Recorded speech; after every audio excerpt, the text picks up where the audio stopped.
ఇంకొకటి సార్, నాకు చిన్న ఉన్నప్పటి నుంచి కూడా తిరుపతి లడ్డు అంటే విపరీతమైన ఇష్టం. అసలు ఇట్లా ఇట్లా పట్టుకుంటే చెయ్యి అంతా నెయ్యి అయిపోయేది, అంత బాగుండేది లడ్డు.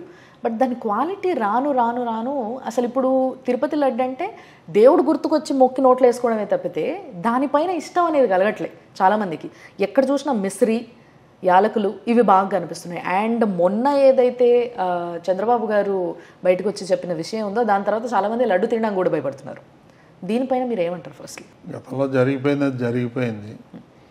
దాని మీద ఎంక్వైరీ నడుస్తుంది. అది లీగల్గా ఏం చేయాలో వాళ్ళు చేసుకుంటారు.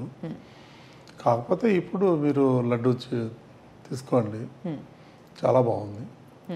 దాన్ని ఇంకా ఇంప్రూవ్ చేస్తాం. నేను కూడా బోర్డులో డిస్కషన్ వచ్చింది. అది మనం ఏదైతే కొంటున్నామో అది L1 అనేదే కాకుండా ఈ ఏ క్లాస్ మెటీరియల్ కొనాలి, A1 క్వాలిటీ. A1 క్వాలిటీ వేస్తే ఇంప్రూవ్ ఆటోమేటిక్ అవుతుంది. సో మొన్న నేను పవన్ కళ్యాణ్ గారు కలిసినప్పుడు ఈ లడ్డు తీసుకొని ఇచ్చిన, ఆయన ఇటు తీసుకోగానే ఆయన మంచి స్మెల్ వచ్చింది. ఆ వాసన అబ్బాయి ఇట్లాంటి లడ్డు నేను ఎన్ని రోజులు అయింది చూసి, చాలా బ్రహ్మాండంగా ఉందని అప్రిషియేట్ చేశారు. ఓ, మీ దగ్గర ఏమైనా ఉంటే ఇవ్వండి సార్ కొంచెం. రేపిస్తాను. అంటే క్వాలిటీ అంటే అట్లా చేంజ్ అయిపోయిందండి. అవునా? చాలా బ్రహ్మాండంగా చేస్తున్నారు. ఇప్పుడు అట్లాగే అన్నప్రసాదాలు ఏదైతే భోజన కార్యక్రమం ఉందో అది కూడా క్వాలిటీ పెంచేస్తున్నారు.